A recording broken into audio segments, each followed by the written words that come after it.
beban, bukan belanja persediaan ya, Pak. Kan, kalau kita lihat ada bentuk fisiknya dalam bentuk kupon, kenapa diperlakukan langsung sebagai, bukan sebagai persediaan, tapi langsung sebagai beban. Nah, Terima kasih, Pak. pertanyaan bagus tuh. Ya sebenarnya suka-suka kita aja sih kebijakan akuntansinya. Anda mau aku sebagai persediaan nggak apa-apa juga. Tapi itu istilah Jawa nih muspro. Buat apa kita beli persediaan terus sebentar lagi dipakai, ya enggak? Itu kan sebentar lagi dipakai, pakai terus tiap hari kan. Jadi langsung kita hapus sebagai beban, gitu loh. Karena kalau persediaan nanti inventarisasi fisik, apa yang di inventarisasi fisik? Cuma saldo doang, jadi nggak perlu di inventarisasi fisik ya. Makanya biasanya yang kayak gitu langsung kita hapus sebagai beban, Mas Rudi ya. Nah, kalau ada kantor yang bikin kebijakan akuntansi, saya hapus sebagai persediaan, silahkan aja. Tapi menurut saya itu hal yang sia-sia. Buat apa? Kegunaan informasinya tidak terlalu penting ya, kita ngakui persediaan yang sebenarnya ya fisiknya ada, tapi kan Anda cuma megang kertas sebenarnya. Tapi kan bukan fisik itu yang kita butuhkan, tapi nilai uang yang kita butuhkan sebenarnya kan ya. Nilai uang itu apa ya? Sebenarnya kalau mau fair itu yang kayak e-money gitu ya, itu bukan diakui sebagai persediaan ataupun beban, hanya dipakai sebagai semacam apa ya? Semacam prepaid gitu ya, beban di muka. Nah, harusnya begitu. Jadi setiap ada itu kan udah kita bayar, tapi manfaatnya belum kita rasakan sepenuhnya kan. Ya nanti ketika ada pemanfaatan, tinggal beban pada prepaid itu harusnya. Gitu. Itu Mas kalau pendapat saya Mas Rudi ya. Karena biasanya secara nature barang-barang seperti itu memang habisnya cepat gitu. Makanya biasanya buat kemudahan langsung sebagai beban. Oh, baik. Berarti untuk kemudahan tadi ya, Pak, karena habisnya relatif cepat dan langsung digunakan diperlakukan Ya. sebagai beban barang, tapi dikembalikan ke KL masing-masing jika ingin diperlakukan sebagai belanja persediaan juga boleh, tadi mau dijadikan prepaid juga tergantung kebijakan Ya, KL. itu Tapi secara umum, pendapat. langsung diakui sebagai beban barang ya, Pak? Ya, Baik. nanti yang menarik kan kalau di akhir tahun masih ada saldo nih Pak, diapain saldonya? Ya enggak? Iya. Itu memang jadi Anda menginspirasi saya nih. Wah, ini kayaknya perlu dibikin soal kayak gitu nih. Selama ini belum pernah ada soal kayak gitu kan. Kita bikin soal yang mudah-mudah kemarin tuh ya. Nah, bisa aja nih saya keluarin soal kayak gitu nanti ya. Ini kalau ada uang di akhir tahun sisa e-money misalkan diakui sebagai apa? Kalau saya sih pribadi aku sebagai prepaid gitu loh. Beban dibayar di muka, ya kan? Kan masih bisa dipakai lagi di tahun depan. Ya enggak? Harusnya ada Iya. penyesuaian ke sana. Cuman memang selama ini kita belum pernah sedetail itu memberikan apa namanya ilustrasi. Gitu ya, Mas Rudi ya. Ya, baik, dapat dipahami. Terima kasih banyak, Pak. Baik, kita lanjut dulu soal yang kemarin itu. Oke. Kemarin sudah sampai nomor berapa, Mbak, Mas? Ini sudah terlihat belum? Nomor 11, Pak. Ini diskusi yang hangat, sedang hangat nih di grup dosen Akpom ya, tentang pengembalian belanja dari tahun yang lalu. Oke. Bentar ya. Bentar, diskusinya sudah berkembang belum?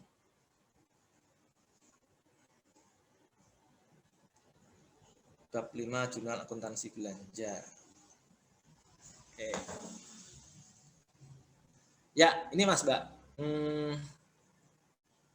Ini ada kelebihan pembayaran gaji tahun lalu ya, sebesar 1 juta. Kemudian ada pengembalian sebesar 2,5 juta atas pembelian peralatan dan mesin tahun lalu. Dan sudah disusulkan selama 1 semester. Ingat, ini memang belum kita singgung ya, karena nanti masuknya ke pertemuan kelima tentang aset tetap, bahwasanya kebijakan penyusutan di pemerintah pusat itu dilaksanakan tiap semester ya. Bagian dari semester dihitung 1 semester. Kalau Anda beli peralatan mesin, beli aset tetap di bulan September, maka di akhir tahun kita susulkan 6/12 kali tarif penyusutan tahunannya. Gitu ya. Oke. Nah, sekarang ada yang bisa nggak nomor 12A ini gimana? Kalau ada kelebihan pembayaran gaji tahun lalu.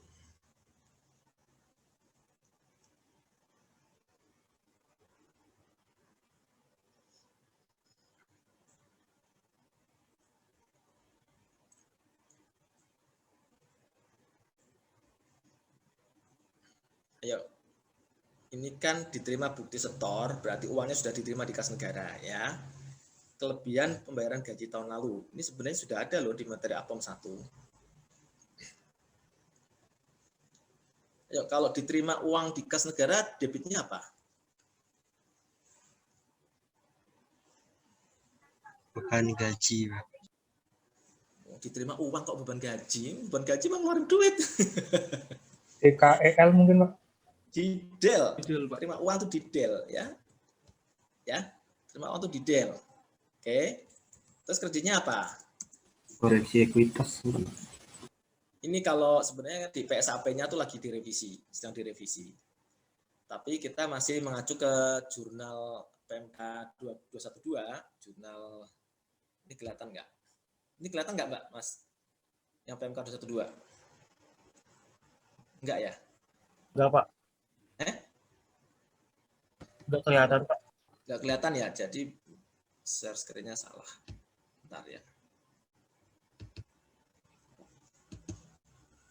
Nah, kalau ini kelihatan ya? Kelihatan, Pak. Kelihatan, Pak. Nah, ini kan ada jurnal penyesuaian ya, untuk pendapatan, untuk belanja gitu ya. Coba kita lihat.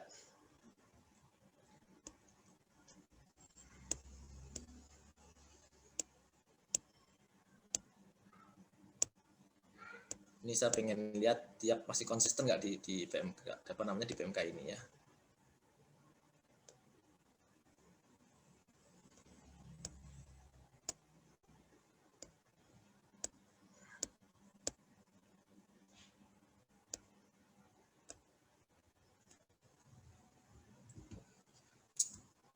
Ini, kalau biasanya belanja tahun lalu itu diakui sebagai pendapatan lain-lain ya, atau penerimaan kembali belanja gitu ya.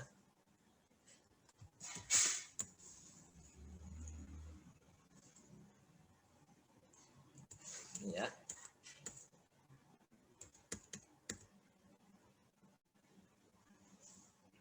Ini ya, kalau tahun berjalan kan ini Mbak, Mas.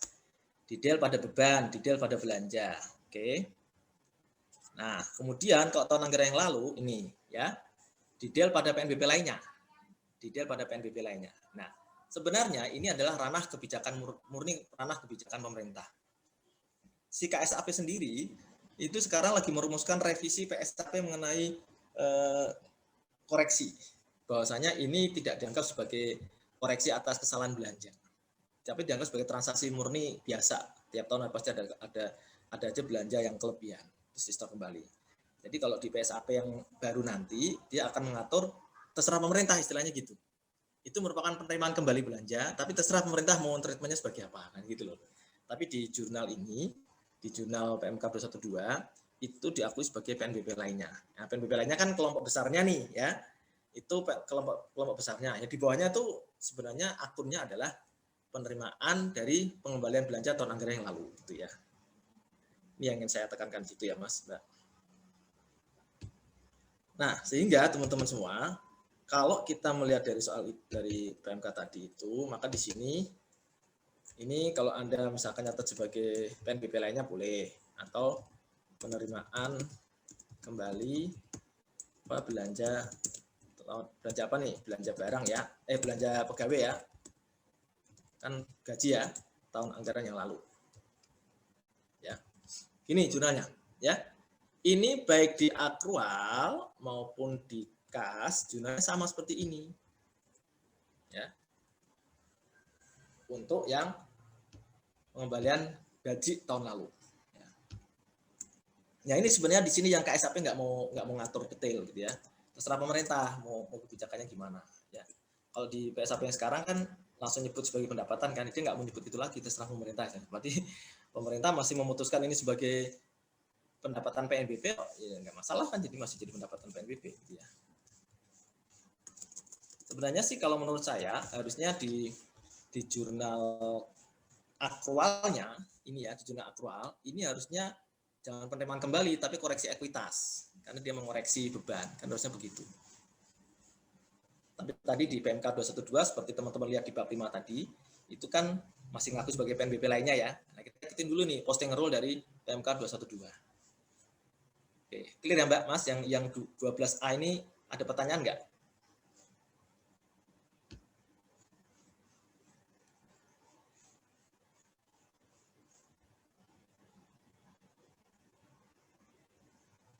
Oke, nggak ada pertanyaan, benar? 12A.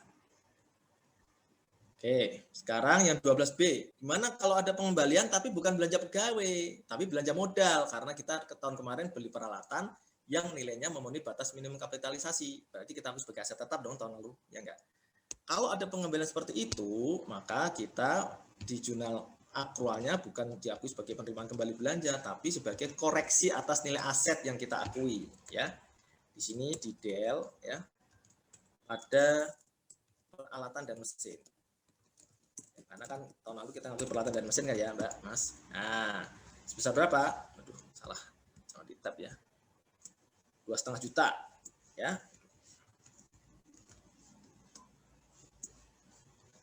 Ini jurnal akrualnya. Jadi nilai mesinnya berkurang nih. Ya. Kalau nilai peralatan dan mesin berkurang, berarti yang tahun lalu sudah terlanjur kita susutkan selama 1 semester, itu harus kita koreksi juga. Kira-kira tahun lalu waktu menyusutkan ini, yang nilai peralatan mesin yang dikembalikan ini, yang 2,5 ini, kira-kira tahun lalu nyatanya gimana Mbak? Mas?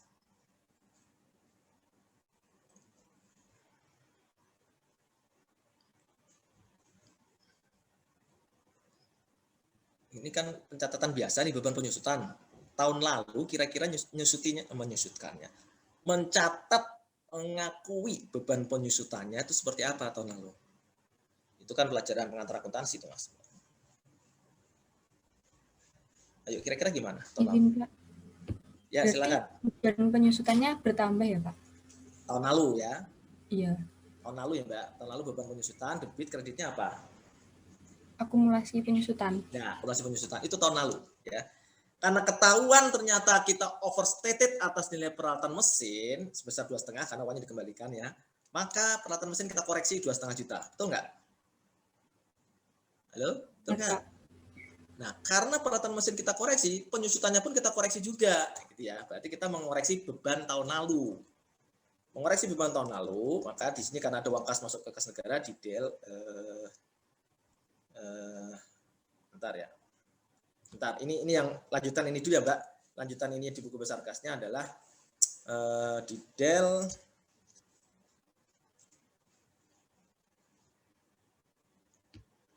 pada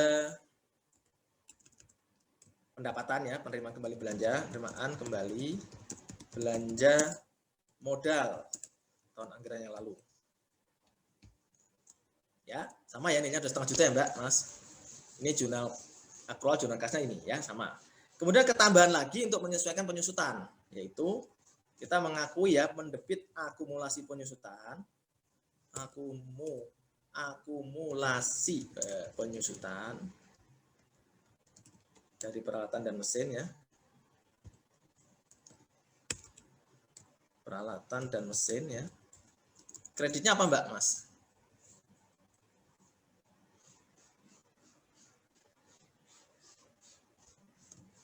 Kreditnya koreksi ekuitas. Oh, Anda kurang imajinatif. Ini kan koreksi beban. Koreksi beban tahun lalu tuh mesti koreksi ekuitas. Itu pelajaran mendasar di pengantar akuntansi ya, jangan dilupakan ya. Berapa nilainya? Yang sudah disusutkan selama 1 semester yaitu 250.000.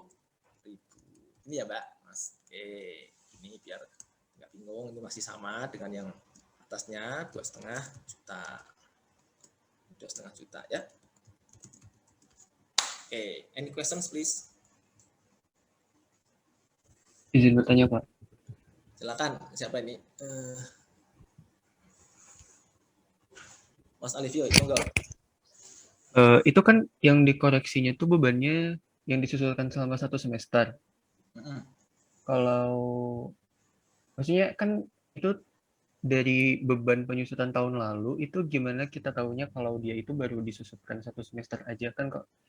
Kalau Di soalnya ada Mas. Oh iya. Ya kan? Berarti kalau misalnya nggak dikasih tahu 1 semester gitu, berarti jadinya 2 kali disusutkan dong ya? Kalau nggak ada keterangan tentang penyusutan, Anda abaikan saja koreksi ekuitas yang tadi. Oh iya. Ini kan pertanyaannya dibikin gini supaya Anda jawabnya dua nih ya. Jawab untuk pengakuan koreksi peralatan mesin dan untuk koreksi bahan penyusutan tahun lalu. Gitu. Baik Pak, terima kasih. Ya, Mas Alvio ya. Ada lagi silakan.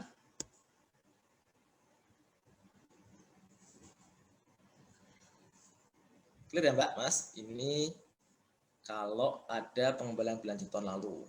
Meskipun saya tekankan, sebenarnya di PSAP sendiri mau dikoreksi, dia tidak mau mengatur sedetail itu. Tapi di posting rule kita, PMK 212 masih ngakui sebagai penerimaan pengembalian belanja tahun anggaran yang lalu atau PNBP lainnya. Ya. Oke, ada pertanyaan nggak Mbak, Mas? Ini, oke. Nomor 18, ini kalau ada penyesuaian saldo, ya. Stok opnam 4575, yang catatan hanya 4500, berarti persediaan kita mengalami overstated atau understated, teman-teman.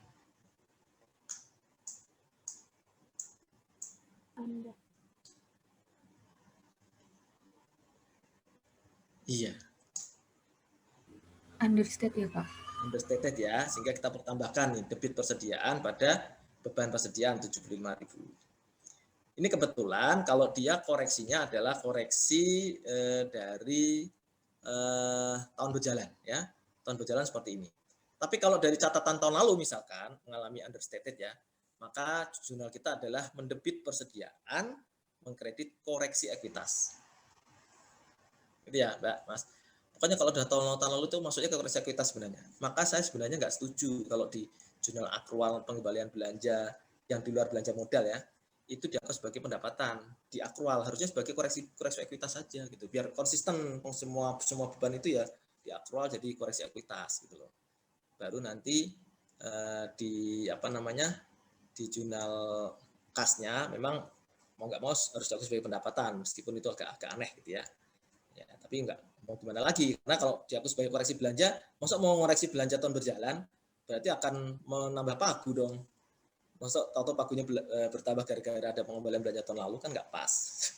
Karena penambahan pagu kan bukan karena itu, tapi karena persetujuan DPR ya, gitu. Bukan karena ada pengembalian tahun lalu gitu. Ya ini ya Mbak, Mas, yang tambahan dari saya. Kalau yang lain ini gampang sih. Yang tentang peralatan-peralatan yang lain kita diskusikan nanti aja kalau sudah sampai ke aset tetap ya. Oke. Ada pertanyaan nggak Mbak, Mas? Silakan.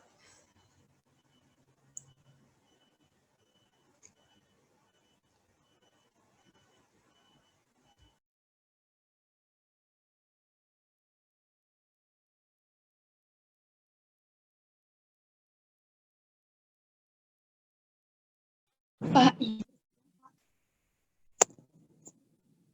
Silakan Mbak Nelly. Tadi kan yang Bapak jelaskan mengenai belanja.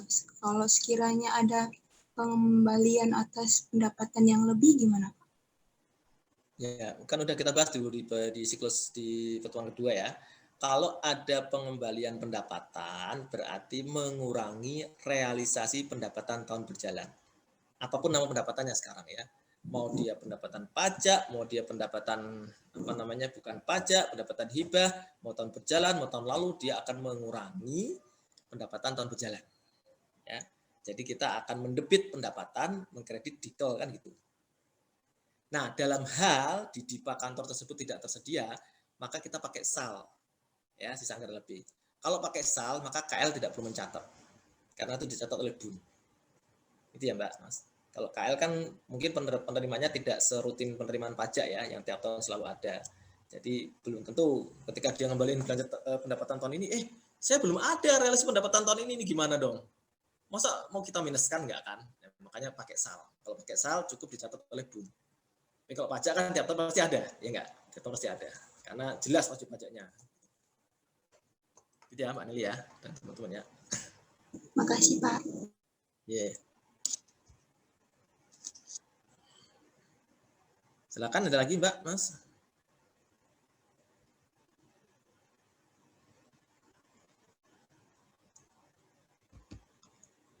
Kalau nggak ada, kita sekarang latihan yang hari Ahad itu, yang soal transaksi dengan UP. Itu ya Mbak, Mas. Bentar. Ini jangan begini nih. Nanti akan terjadi miss. Oke. Ini ditambah juga. Aduh, mana ya? Kok tadi hilang. Oke.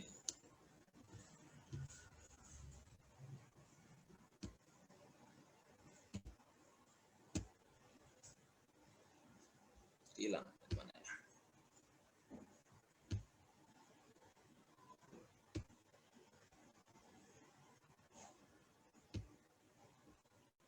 Nah, sudah terlihat belum Mbak? Ada 2 window ini. Yang Word sama yang Excel. Sudah, Bapak. Nah, gini ya. Coba kita lihat pelan-pelan ya. Ini langsung saya tunjukin jawabannya ini ya. Karena banyak agenda kita hari ini. Jadi yang pertama itu, ini ketika bendahara pengeluaran mengajukan SPP SPM. Ya, kalau ada soal ini memang mau nggak mau Anda nyatetnya dari awal ya. Yang macam-macam itu ya. Nih. Ada pengeluaran UP, pengeluaran masih dibayar, kemudian piutang UP pada pengeluaran UP kan ini ya. Nah. Mana sih kok nggak bisa ya? Oke lah, nggak bisa di ini ya. Oke. Ini posting rule-nya demikian. Kemudian ketika ada SP2 di UP, tinggal dibalik-balik saja ya. Oke, gampang. Nah, nanti kalau soalnya misalkan langsung dimulai dari SP2 di UP, maka teman-teman jawabnya sebenarnya lebih sederhana ya. Kalau soalnya misalkan langsung diawali dengan penerbitan SP2 di UP, maka teman-teman jawabnya cukup sederhana ya. Mendebit kas di bendahara pengeluaran, mengkredit uang muka dari KPPN gitu ya. Nah, tapi kalau harus dimulai dari awal, SPP, SPM, kemudian baru SP2D, UP, ya Anda harus bikinnya kayak begini. Dan ingat, ketika SPP, SPM memang tidak ada jurnal kas, tapi ketika SP2D UP ada jurnal kasnya nih, yaitu pengeluaran transaksi pada uang muka dari KPPN. Ketika ada transaksi yang uang muka dari KPPN di sisi kredit. Ya. Ini gampang ya Mbak, nomor 1, 2 ya. Gampang dalam artian filosofinya begitu, tapi jumlahnya memang nggak banyak. Jadi harus benar-benar dipahami ya. Oke. Kemudian teman-teman nomor 3 ini ada bendahara pengeluaran ya. Mengeluarkan uang sebenarnya belanja UP untuk pembelian macam-macam nih. Nah, gimana pencatatannya? Ya sepanjang belum disertai dengan penerbitan SPP SPM sebenarnya Anda nggak perlu mencatat, nggak apa-apa. Ya, karena toh memang UP-nya kas di bendahara pengeluarannya kan nggak perlu dicatat pengeluarannya karena menggunakan impress fund. Beda dengan Pemda ya, kalau Pemda setiap Rp1 keluar dari bendahara pengeluaran Anda harus mengkreditnya kan gitu. Kalau ini pemerintah enggak, pemerintah pusat ya, menggunakan impress fund, nanti nyatetnya ketika terbit SP2D GU nihil barulah mengkredit kas di bendahara pengeluaran ya. Jadi ini enggak ada pencatatan, enggak apa-apa. Atau pilihannya Anda enggak nyatet transaksinya tapi Anda misalkan mencatat potongan pajaknya. Misalkan bisa saja. Kebetulan di soal ini kan tidak kelihatan ya potongan pajaknya di mana kan gitu ya. Memotongnya kapan. Ya. Kalau saya sih berpendapat kalau ada soal kayak begini Anda kebebasan ini mau motong pajaknya di nomor 3, di nomor 4, di nomor 5 kan gitu ya. Ya kebetulan di soal ini pembuat soal itu konsisten dia mengakui potongan pajak setiap ada SP2D GU ya. Tapi kalau saya memberikan fleksibilitas, Anda boleh nyatat ketika uang persediaan keluar, ketika SPM atau ketika SP2D ya. Jadi nomor 3 kita mau entry dulu ya. Kemudian nomor 4 ketika pengajuan SPP SPM maka langsung kita akui sebagai beban-beban ya. Beban-beban dan karena ada SPM kita ngakui belanja barang yang masih harus dibayar ya. Belanja barang yang masih harus dibayar. Ya, ini baru SPM jadi nggak perlu jurnal kas, nggak ada uang kas keluar. Kemudian nomor 5 teman-teman, ini terbit P2D nih. Nah, baru kita membayar belanja barang yang masih harus dibayar dan di kredit. Pada saat itulah kita juga bisa langsung mengakui potongan pajaknya ya, kas lainnya di bendahara pengeluaran pada utang pajak di bendahara yang belum di-store. Dan ini ya teman-teman ya, Karena ada SP2DGU itu kan mensyaratkan juga ada pengesahan belanja. Maka jurnal kasnya juga harus ada, belanja macam-macam ya. Ini belanja kalau di akun detailnya mau begini ya, belanja BBM ya, tapi di akun besarnya dia belanja barang sebenarnya. Ini kalau Anda tidak disediakan kode akunnya, Anda boleh singkat sebagai barang semua bisa ya. Tapi kalau Anda disediakan daftar akunnya, maka Anda harus pakai akun yang sesuai ya. Oke. Dan kreditnya ingat selalu jadi penggunaan akun diterima dari entitas lain atau didel dan akun ditagihkan kepada entitas lain atau didel itu manakala ada uang masuk atau uang keluar dari dan ke kas negara kan gitu ya. Kalau uang yang lalu lintas di kas bendara pengeluaran tidak perlu ada pencatatan didel maupun di ya.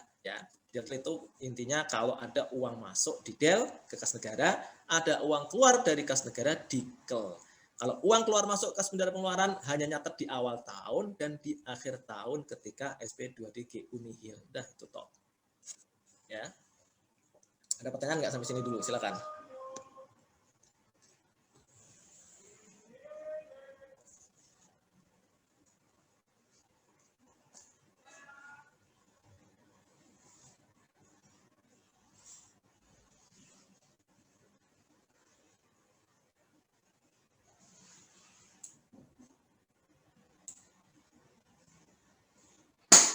Ada pertanyaan nggak teman-teman? Beneran nggak ada nih? Oke. Kalau nggak ada, ini nanti soal yang di bawahnya juga mudah ya. Tinggal kita ikutin ini aja ya. Kalau ada SP2DGU nihil yang tidak akhir tahun, jurnalnya mirip ya. Teman nanti agak jelimet ada istilah-istilah ini ya.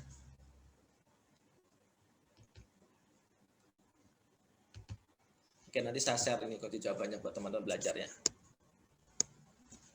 Kalau berkenan. Kalau nggak mau ya nggak apa-apa, nggak saya share itu aja sih. Mau nggak, Mas, Mbak? Mau, Pak. Dong, semangat. Baru puasa hari ke-10 udah pada lemes. Ini masih jam 11 ini. Semangat, Pak.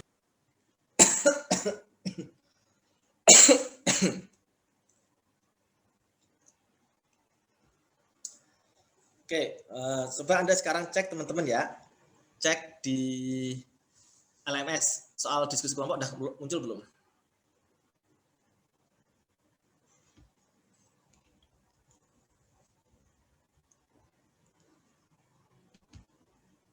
Harusnya sudah muncul ya.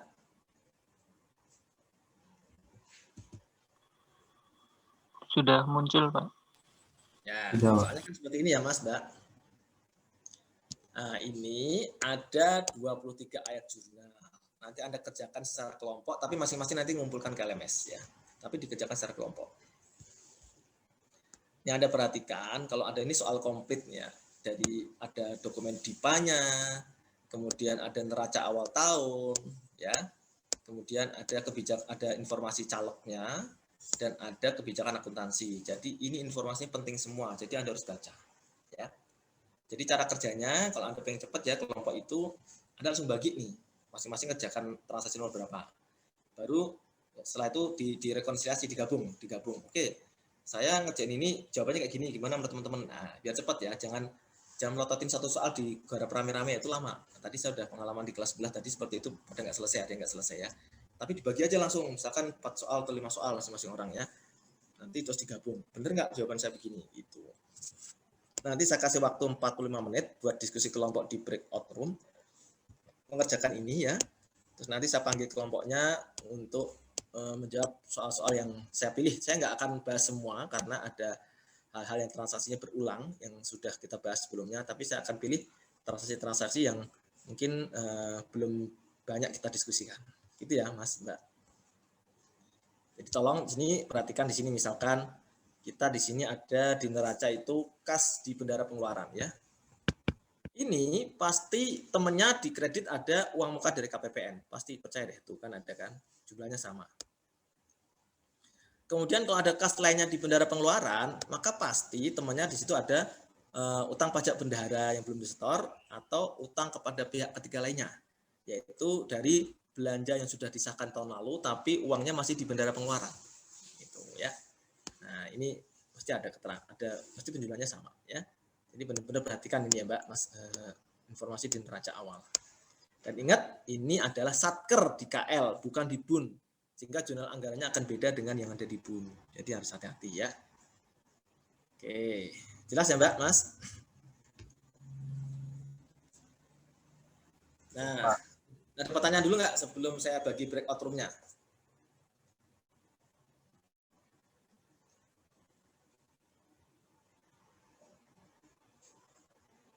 Nggak ada? Kalau nggak ada, bersiap-siaplah. Saya bagi dalam breakout room ini ada 26 ya. Jadi nanti ada satu kelompok yang anggotanya 6, yang lain anggotanya 5. Ya. Ini dikerjakan di Excel ya Pak? Ya? Dikerjakan di Excel ya Pak? Ya, untuk kalau mudah pakai Excel. Ya, nanti gampang. Ya, terima kasih. Breakout room. Oke, bagus. Makasih Mas Fauzan. Kemudian nomor 2. Iya, Pak. Nomor 2, saya minta dijelaskan oleh siapa ya? Mas Rafif. Iya Pak, saya Pak.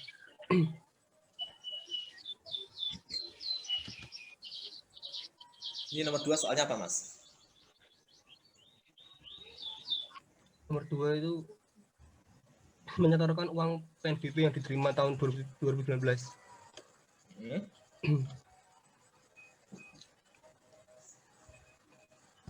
Jadi jurnalnya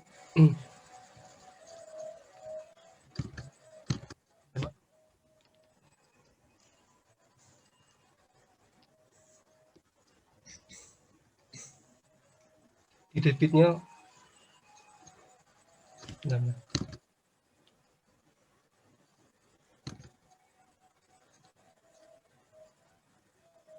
itu tinggal dibaca aja sih Mas. Iya, jadi di debitnya PNBP, terus yang di kredit kas di bendara penerimaan sebesar 100 juta, lalu baru disetorkan ke BUN dengan mendebit DDL, terus mengkredit PNBP.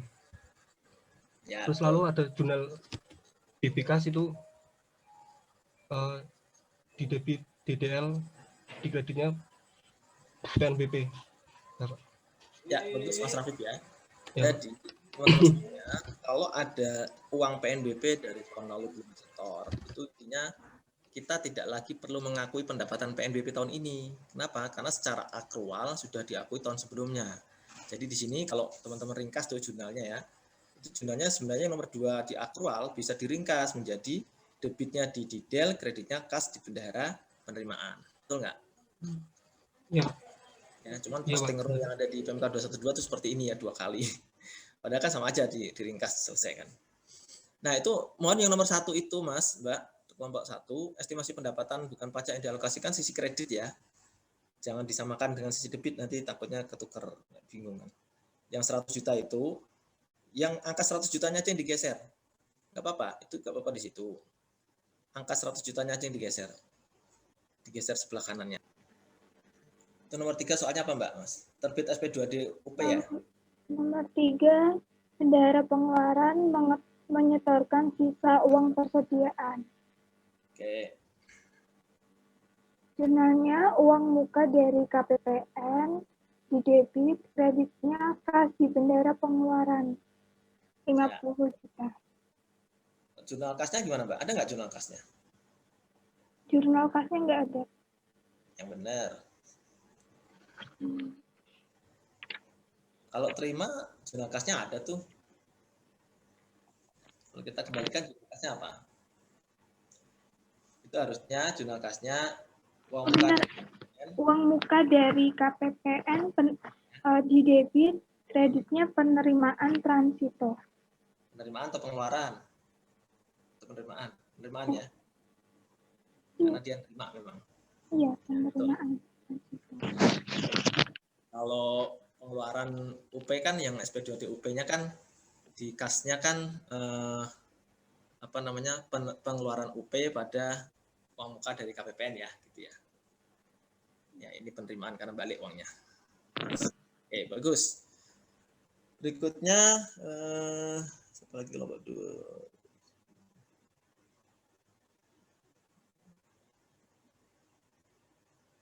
Tadi Mas Hafiz. 10 Mas Fauzan ada? Mas Fauzan udah ya? Oke. Ada, Pak. Udah tadi ya? Oh, udah. Ini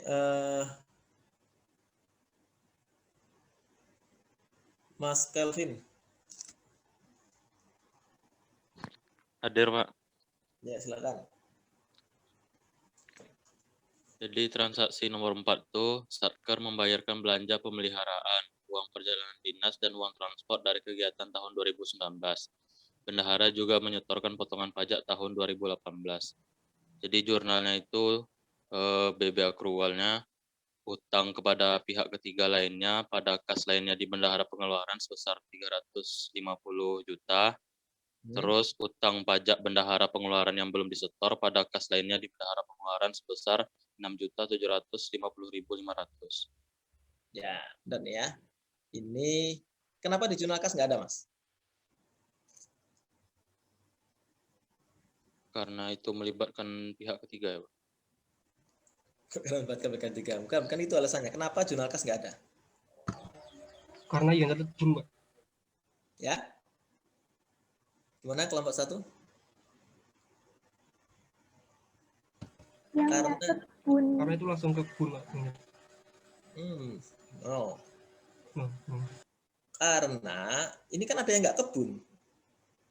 Yang utang kepada pihak ketiga lainnya kan bukan kebun itu. Jurnal kas kenapa nggak ada? Karena ini sudah diakui sebagai realisasi belanja tahun lalu, gitu loh.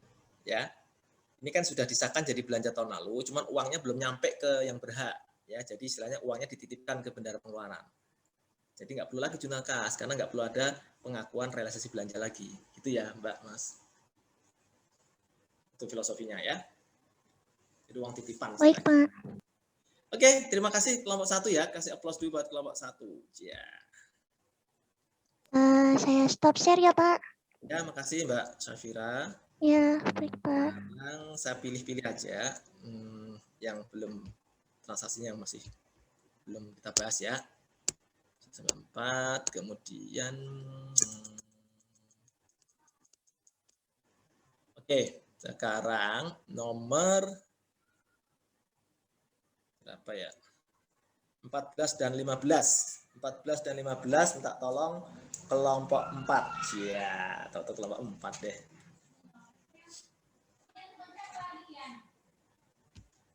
Pak 14-15 kelompok 4 silakan share screen.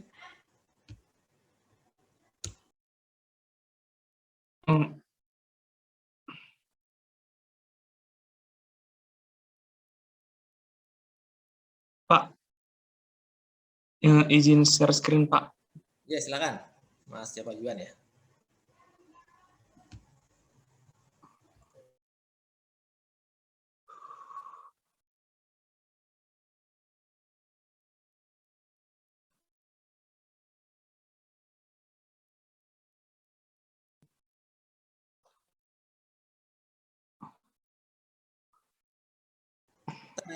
Belum ya? Nah,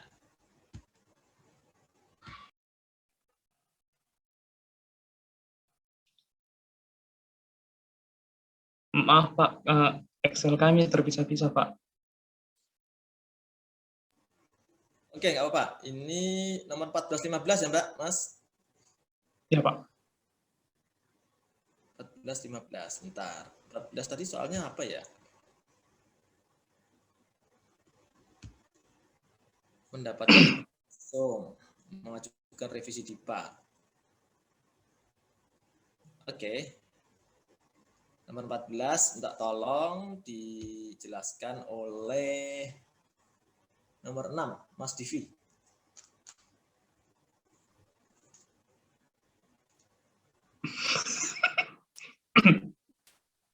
Tes. Soalnya Satker KMI mendapat hibah uang dari kelompok masyarakat peduli dampak pandemi sebesar 250 juta.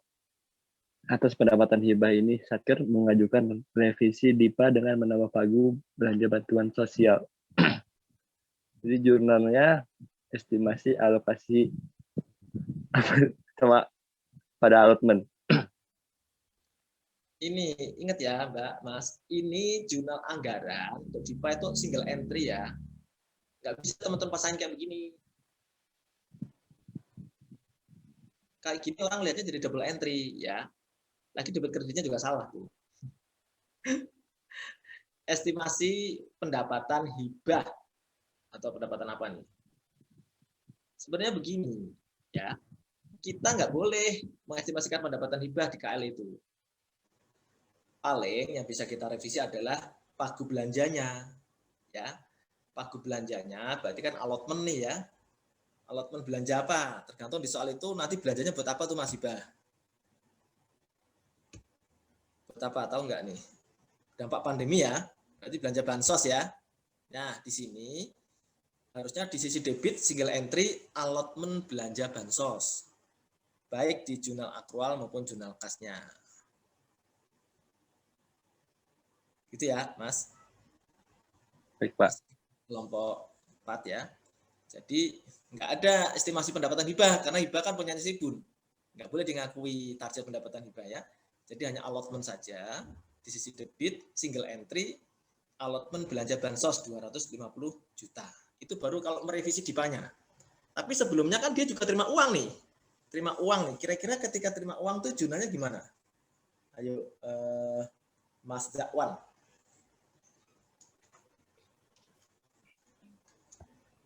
Gimana tadi, Pak? Jurnalnya kurang nih.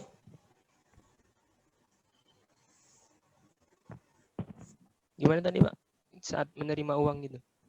Ya, ini tolong direvisi ya, Mas. Ini jangan dibiarkan ini terus nanti teman-teman ngangkanya ini benar, udah salah. Ya, itu salah, dihapus saja.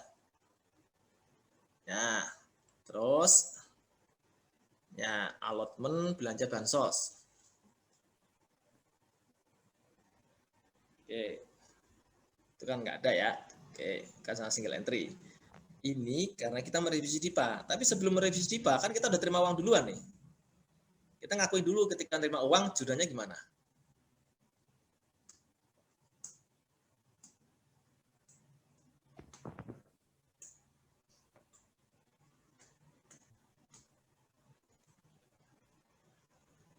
Gimana Mas Zakwan dan teman-teman kelompok 4 nih? Ketika terima uang, kita akui sebagai apa? Ini Anda udah loncat nih, saya lihat di nomor 15-16-nya loncat karena Anda melihatkan step ini, jadi ada yang nggak make sense di situ ya. Itu tolong allotment-nya dihapus dulu, allotment yang bawah ya, dihapus. Satu baris dihapus semua itu ya. Ada insert row ya. Di insert baris ya, insert baris. Barisnya tambahin 1 ya.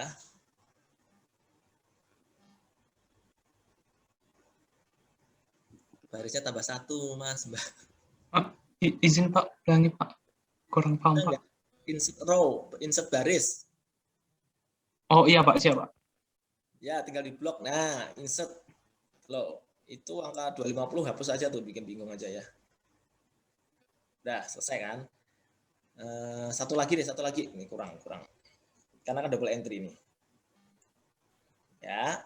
Debitnya adalah apa? Ayo, terima uang. Gimana Mas Zakwan? Ayo, kelompok 4 membantu Mas Zakwan. Kan terima uang nih, uang dari hibah nih. Terus kita akui sebagai apa di debit? Uang dari hibah. Berarti ngomongnya apa? Titik. Tuh, memang banget ya. Sudah Anda tulis tuh di bawah tuh. Kas lainnya. Ya. Kas lainnya dari KL di KL dari hibah yang belum disahkan. Ya itu, tulis. Kenapa Anda bisanya mengkredit tanpa mendebit terlebih dahulu? Kan nggak mungkin. Anda mengkredit suatu kas tapi Anda belum pernah mendebit. Kan aneh itu kan. Sebagaimana anehnya PMK 212 nanti saya lihatin anehnya. Nah, tulis dulu kas lainnya di KL dari hibah yang belum disahkan. Di copy aja dari bawah nih. Yang dari nomor 16, oh itu udah muncul kan. Nah, dari hibah yang belum disahkan ya.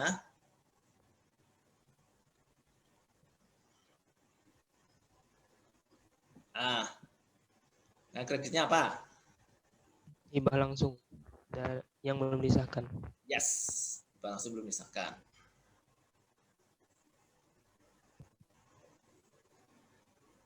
Ya, jumlahnya kan 250 juta nih ya. Oke, nah jadi 14 tuh jumlahnya ada 2 begini ya.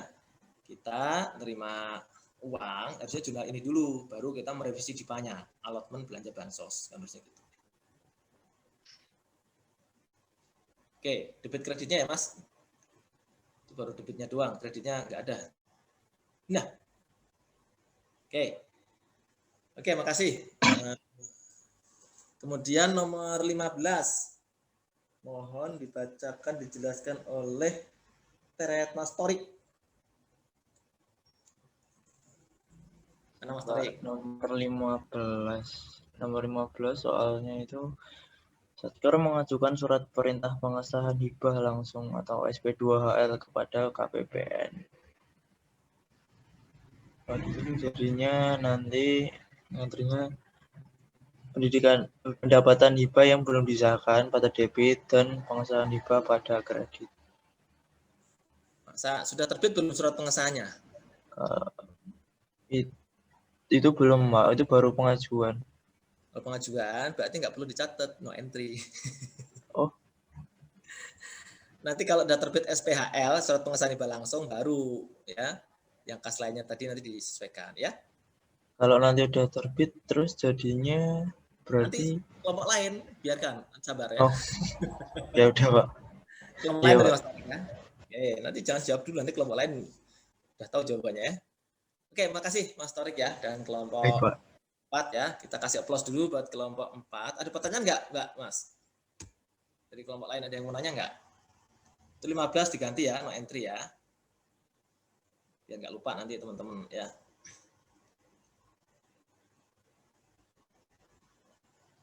Ya. Oke, sekarang berikutnya tolong di stop share. Nomor 16 17 16 enggak. Tapi tadi enggak ya. Oke, 16 17. 16 17 saya minta kelompok 2.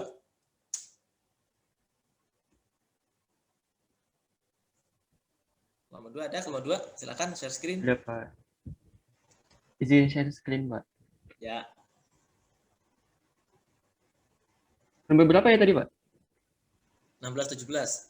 Baik.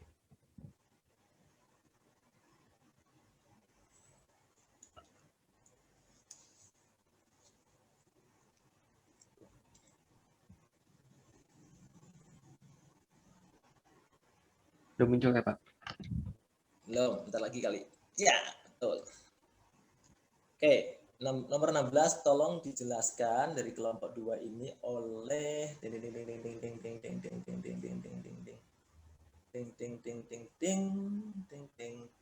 Mbak Novelin. Yang nomor 16 soalnya KPPN menerbitkan surat pengesahan hibah langsung. Jurnalnya itu hibah langsung yang belum disahkan, pada kas lainnya di KL dari hibah yang belum disahkan 250 juta, terus kas lainnya di KL dari hibah pada pengesahan hibah langsung 250 juta. Nah, betul. Sananya nih sama kelompok 2. Ini dibun nyatet apa kalau ada pengesahan ini? Dibun Sikubah pendapatan hibah, Pak. Ya, nyatetnya gimana? Debitnya apa?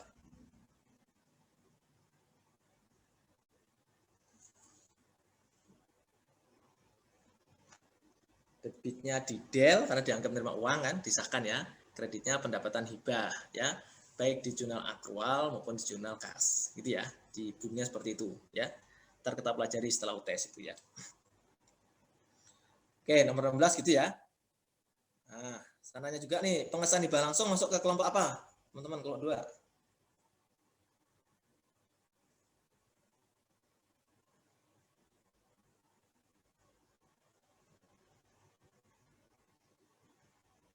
Itu kan ada akun pengesahan hibah langsung tuh. Itu masuk kelompok apa?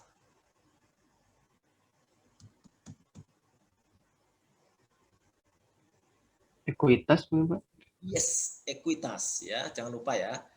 Kalau hibah langsung itu awalnya diakui sebagai kewajiban, yaitu hibah langsung belum disahkan. Setelah disahkan menjadi ekuitas, tidak menjadi pendapatan. Kenapa? Karena KL nggak boleh ngakuin pendapatan hibah, dia langsung ngakuin ekuitasnya ya. Oke, baik, makasih, Mas siapa tadi? Mbak Novelin ya. Sekarang nomor 17. Nomor 17, siapa ya? Ding ding ding ding ding ding ding ding. Ding ding ding ding.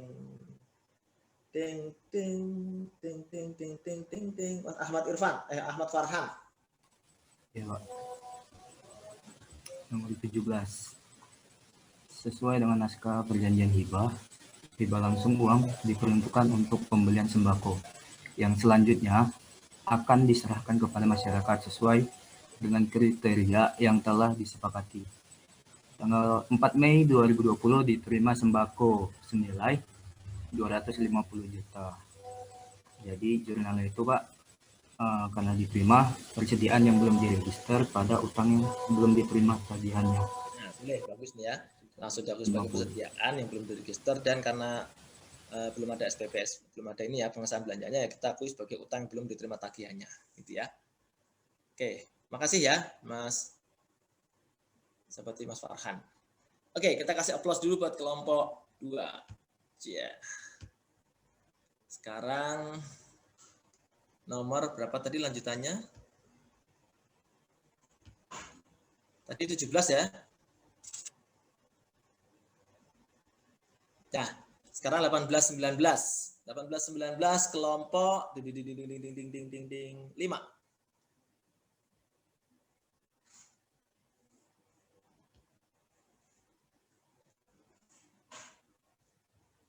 Silakan kelompok 5.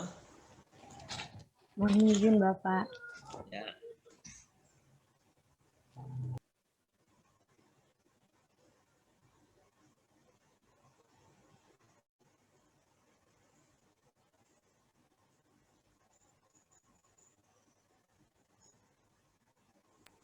Apakah sudah terlihat Bapak share screen-nya? Sudah. Bapak mohon maaf, ini nomor 18 dan 19 sepertinya salah karena itu lanjutannya dari nomor 17. Nah, benar ya, 18. Siapa yang bacain nomor 18 itu? Minta tolong dibacain Mas Bagus Faisal. Mana Mas Bagus?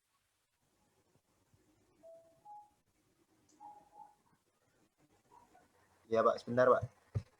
Baca soalnya dulu Pak.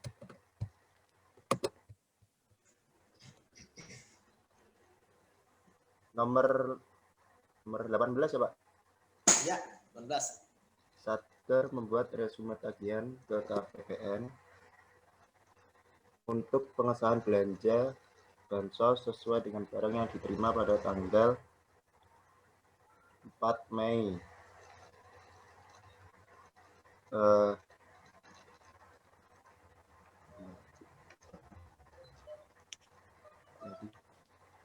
Ini 18 apa ini nih? Itu Pak, apa belanja resume tagihan ke KPPN untuk pengesahan belanja. Persediaan barang untuk diserahkan kepada masyarakat pada persediaan yang belum diregister Pak, sebesar 200. Hati-hati ya tahapannya ya. Ini kan karena itu ada di soal berikutnya tuh.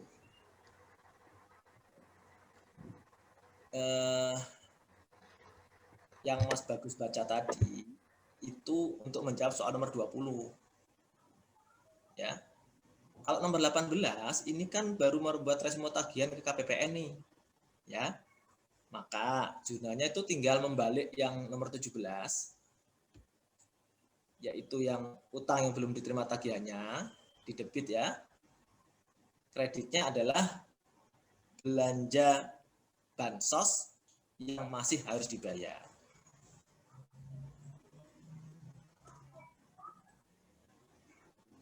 Ya, Hadi. Nah, ini aja, Mas. 18 ini ya. Pokoknya kalau teman-teman lihat ada soal tentang SPM, itu pasti dia akan mengkredit belanja titik-titik yang masih harus dibayar. Gitu ya. Karena dia mengakui ada semacam utang belanja kantor tersebut ya ke entitas lain. Itu ya Mas Bagus ya. Iya Pak, Nah, baik Pak. Anda Terima bisa kasih lihat Pak. bedanya di nomor 20 ya. Nah, sekarang nomor 19. 19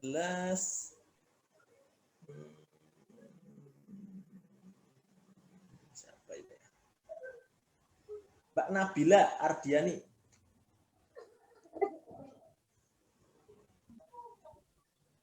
Yes, Nomor 19 ya Pak. KPPN menerbitkan surat pengesahan hibah langsung sebagai pengesahan atas belanja bansos. Di debit belanja bansos yang masih harus dibayar dan di kreditnya kas lainnya. Ya, tadi benar kas lainnya loh ya, bukan dikel. Karena ini nggak ada uang keluar dari kas negara ya, karena uang hibahnya itu sudah diterima KL. Uang itu nggak pernah disetor ke kas negara, belum dikembalikan kalau ya misalnya kas lainnya ya jangan belum disahkan kan udah disahkan tadi. Ya, di atas tadi udah disahkan ya. Nah, makanya bisa buat belanja ya. Nah, ini yang menarik di jurnal akrualnya betul begitu ya, belanja bansos yang masih harus dibayar pada kas lainnya di KL dari hibah. Di jurnal kas itu debitnya jangan lagi belanja bansos yang masih harus dibayar, belanja bansos saja.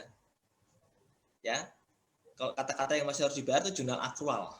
Ya, nah kreditnya benar kas lainnya di KL dari hibah. Ini yang kita lihat di PMK 212 yang saya bilang lucu ini ya. Kenapa? Karena sebelumnya belum ada tuh sisi debit di jurnal kas yang mengakui kas lainnya di KL dari hibah. Betul nggak? Anda cari deh di PMK 212 tentang hibah. Itu nggak ada itu mendebit kas lainnya di KL dari hibah. Tapi ketika ada uang hibahnya dikeluarkan buat belanja, atau mengkredit kas lainnya di KL dari hibah. Itu terus terang masih misteri buat saya.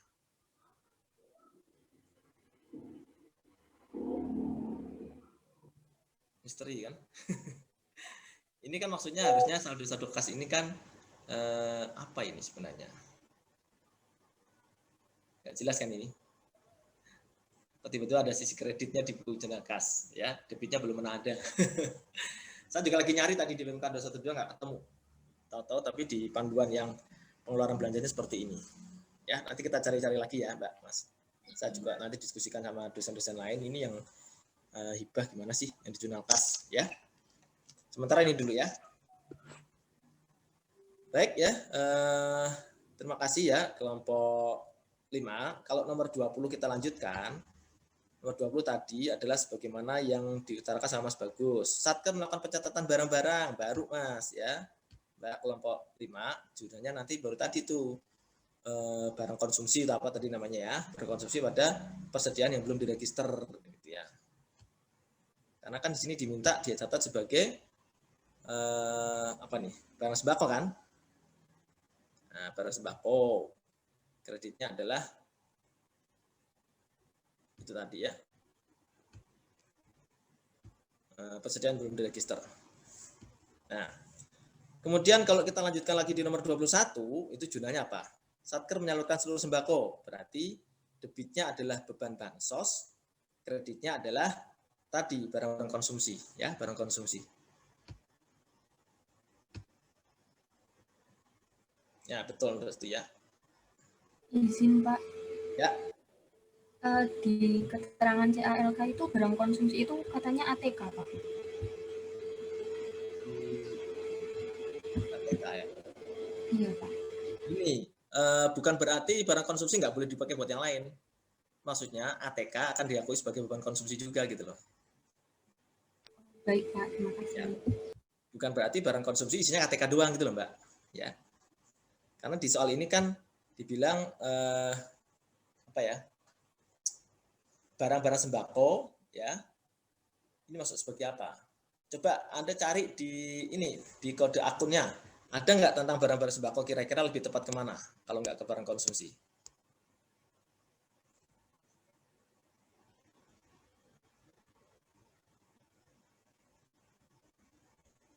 Izin Pak, persediaan paling yang tepat itu persediaan barang untuk diserahkan kepada masyarakat.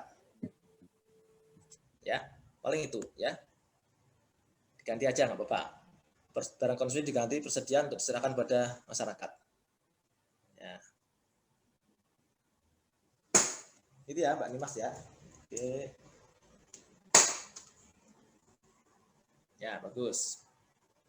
Tuh, udah saya lengkapin ini. Sama jawaban 0 sampai 21 ya. Oke, ada pertanyaan Mbak, Mas, mengenai ini? Clear ya? Kita kasih applause dulu buat kelompok 5. Silakan stop share. Kemudian terakhir kelompok berapa nih? Kelompok 3 siap-siap menjawab pertanyaan yang tentang gaji ya. Yaitu nomor berapa ya? Nomor 22 dan 23. Silakan kelompok 3, siapa yang mau share screen? Izin share screen, Mbak. Silakan Mas Rudi.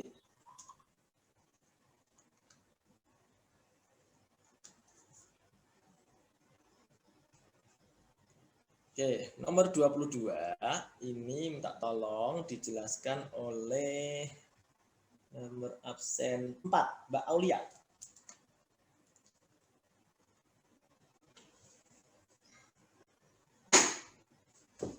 Ya, Pak. Yang nomor 22 itu soalnya Satker mengajukan SPP SPMLS belanja pegawai ke KPPN untuk bulan Januari sampai dengan Juni 2020 dengan rincian sebagai berikut. Itu jurnalnya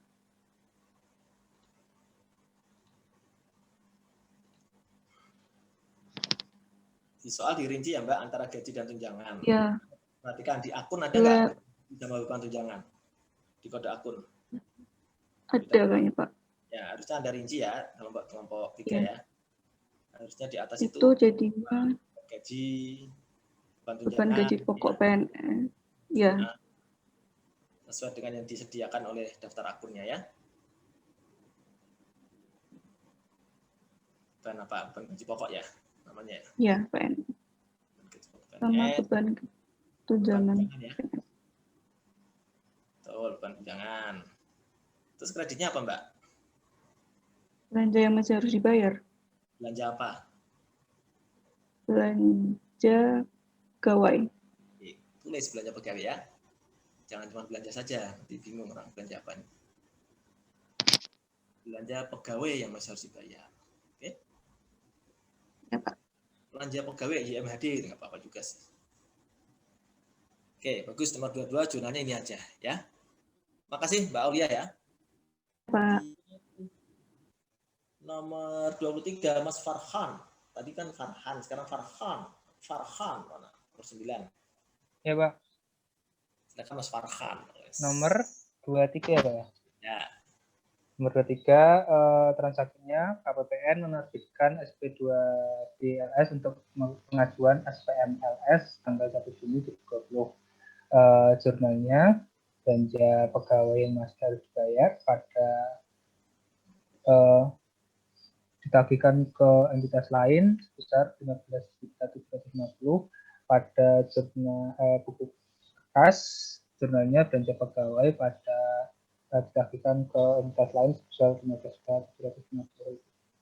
Oke, saya tanya nih kelompok 3, Mas Farhan dan teman-teman ya. Menurut Anda udah puas jurnal ini? Ada yang kurang nggak menurut kelompok ketiga nih?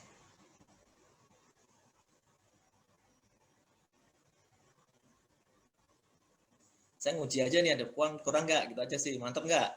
Jurnalnya ini mantap nggak? Mantap Pak, udah. Mana kelompok 3? Mas Rudi dan kawan-kawan, mantap nggak nih? Atau merasa ada yang kurang? Yang bukan ditambah juga nggak Pak? Yang jurnal belanjanya diubah juga nggak Pak? Gimana?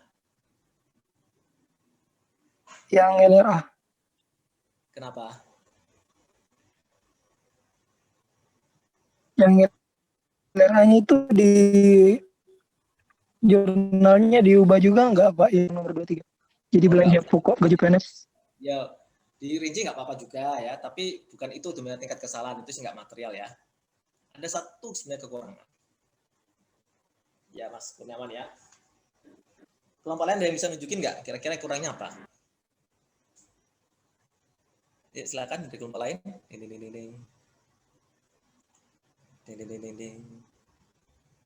Bener nih, nggak ada yang bisa nih. Yang PNBP ya Pak? Nah, betul sekali Mbak Pipin ya. Yang PNBP, ingat ya, meskipun LS, kalau ada potongan terkait PNBP harus dicatat, karena itu jadi pendapatan KL yang bersangkutan. Gitu loh, ya. Berarti di sini harus ada tambahan, ya. Tambahnya gimana Mbak Pipin?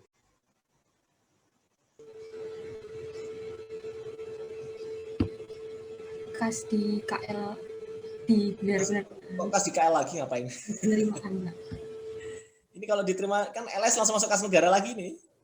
Berarti diterima di NDP lain. Nah, kreditnya apa? NBP Pak. PNBP-nya apa? Lihat di akunnya, yang tepat apa nama akunnya? Kan ada tuh di daftar akun, lihat. NBP sewa. Apa namanya? Pendapatan sewa gedung tanah bangunan kayaknya gitu deh. Iya Pak. Ya, Sewa. Pendapatan sewa apa tuh? Tanah.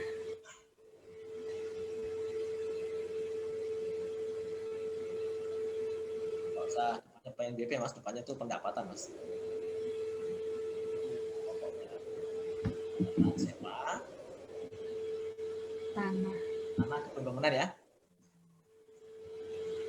Apa sih namanya? Sewa tanah bangunan. Udah, Bapak. Nah, ini berlaku baik di jurnal kas maupun jurnal akrual ya. Jadi teman-teman ini tolong perhatikan kalau ada potongan-potongan gaji meskipun dari LSP2 DLS, Anda harus lihat ada potongan terkait PNBP enggak. Kalau ada harus tetap dicatat sebagai pendapatan ya. Nah, ini kebetulan soalnya mudah, langsung dikasih tahu nih potongannya, potongan pajak, PFK, PNBP sewa. Anda nggak perlu mikir lagi ya. Kadang-kadang orangnya iseng nih, kayak saya suka bikin iseng.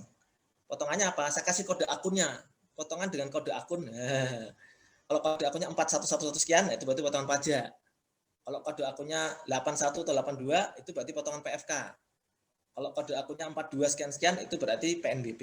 Nah, Anda harus tahu ya kode-kode akun itu. Ini kebetulan mudah ya, langsung dikasih tahu PNBP sudah mudah. Dia punya lagi. Gitu ya. Nah, terkadang, nih saya tambah sedikit ya Pak, Mas.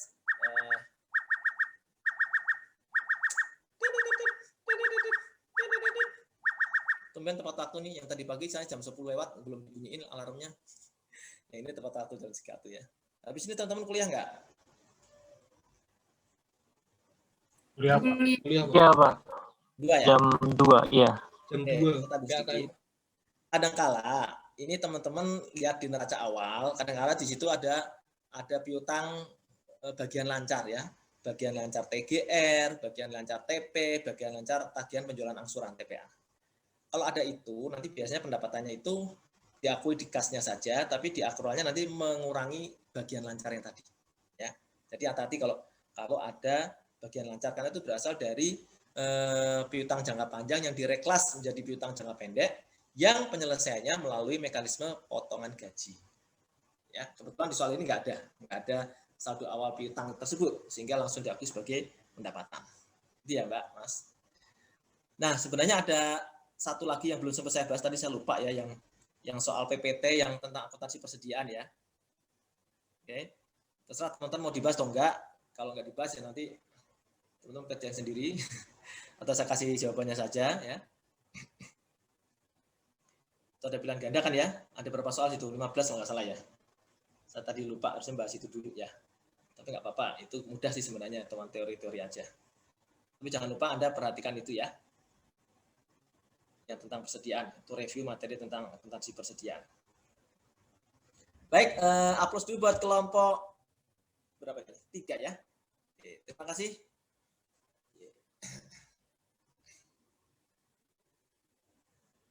Oke, dengan demikian ya Mbak, Mas, kita sudah menyelesaikan pembahasan akuntansi beban belanja dan persediaan ya. Nanti kalau persediaan Anda kerjain Anda bingung, nanti saya share kunci jawabannya ya buat Anda belajar ya. Kalau di kelas 11 tadi saya sempat bahas itu ya. Ini kok saya bisa lupa tadi, mohon maaf ya. Kemudian ada tugas lagi yang harus Anda kerjakan hari Ahad ya, hari Minggu. Mudah-mudahan teman-teman bisa menyelesaikan. Itu siklus juga, siklusnya agak panjang juga, lengkap ya. Supaya teman-teman langsung terbiasa dengan siklus yang lengkap dari pendapatan, beban, dan belanja ya. Tahun dikerjakan, ya nanti minggu depan kita masuk materi baru tentang aset tetap. Ya, kalau sudah ganti topik biasanya Anda tahu lah. Anda ganti topik biasanya ada apa sesuatu yang harus Anda kerjakan di sana ya. Anda harus siap-siap ya. Oke. Ada pertanyaan lagi, Mbak, Mas? Izin bertanya, Pak. Silakan, Mas Rudi. Apa Mas Rudi pakai dua device ya? Ini, Pak. Apakah ini kerja kelompok ini dikumpulkan di LMS sesuai dengan pengumpulannya itu, Pak? Ya, masing-masing ya, masukin. Oh ya, baik, Pak. Sama ini, Pak, izin untuk PPT Bapak di video yang akuntansi beban dan pendapatan itu boleh di-share ke kami atau Pak berkenan untuk di-share nggak, Pak? Soalnya itu kan ada yang bun dan sebagainya yang di PPT dari Dosko di LMS itu tidak ada kan, Pak, jurnal. Oh, di LMS kan memang itu yang dipakai yang di LMS karena nggak ada bun. Yang bun nanti kita bahas terpisah. Makanya kalau di video saya kan sempat ada bun-bunnya ya di video saya, tapi yang di LMS memang sesuai dengan RPS kita bunnya kita singkirkan dulu. Kita bahas setelah UTS gitu, Mas Rudi ya. Oh iya. Terima kasih banyak, Pak. PPT pokoknya fokus aja di LMS, tapi kalau videonya kan bisa nonton video saya karena sebenarnya lebih lengkap ya video saya. Oke, terima kasih teman-teman ya. Selamat menjalankan ibadah puasa bagi yang melaksanakan. Mudah-mudahan tuntas ya, dan teman-teman tetap bahagia meskipun dalam keadaan lapar, harus belajar keras ya menghadapi ujian yang semakin lama semakin dekat. Ujian semakin dekat berarti Anda semakin mendekati kelulusan. Amin, gitu ya. Oke, ini hari ini Mas Diva tuh nggak ngomong nih. Lagi sakit ya, Mas? Kurang enak badan, Pak. Oh, benar, saya curiga nih, curigasan biasanya dia aktif ngomong. Semoga cepat sehat ya, Mas Diva ya. Terima kasih, Pak. Oke, salam sehat buat teman-teman semua. Sampai jumpa pekan depan. Assalamualaikum warahmatullahi wabarakatuh. Waalaikumsalam.